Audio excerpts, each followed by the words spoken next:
శబరిమలపైన అయ్యప్ప కోరినట్టుగా ఆలయ నిర్మాణాన్ని అతి వేగంగా జరిపించాడు రాజశేఖర మహారాజు.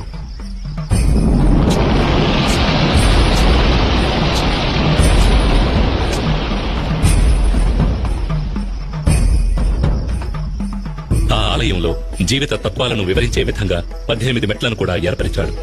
ఈ 18 పవిత్రమైన మెట్లు 18 కొండలకు, 18 మంది దేవతలకు, 18 తత్వాలకు ఆనవాలుగా ఉన్నాయి. 18 కొండలైన ఇంటిపారమల, కాళైకట్టిమల, పుదుచ్చేరిమల, కరిమల, తలైపారామల, దేవరమల, శ్రీపాదమల, మైలాడుమల, మాతంగమల, కాల్కిమల, చిట్రంబలమల, సుందరమల, నాగాంబలమల, గౌండమల, నిలకల్మల, నీలిమల, పొన్నాంబలమల, శబరిమల వంటి కొండలను 18 మంది దేవతలైన వినాయకుడు, శివుడు, పార్వతి, కుమారస్వామి, బ్రహ్మ, విష్ణు, రంగనాథుడు, కాళీ, యముడు, సూర్యుడు, చంద్రుడు, కుజుడు, బుధుడు, బృహస్పతి, శుక్రుడు, శనీశ్వరుడు, రాహు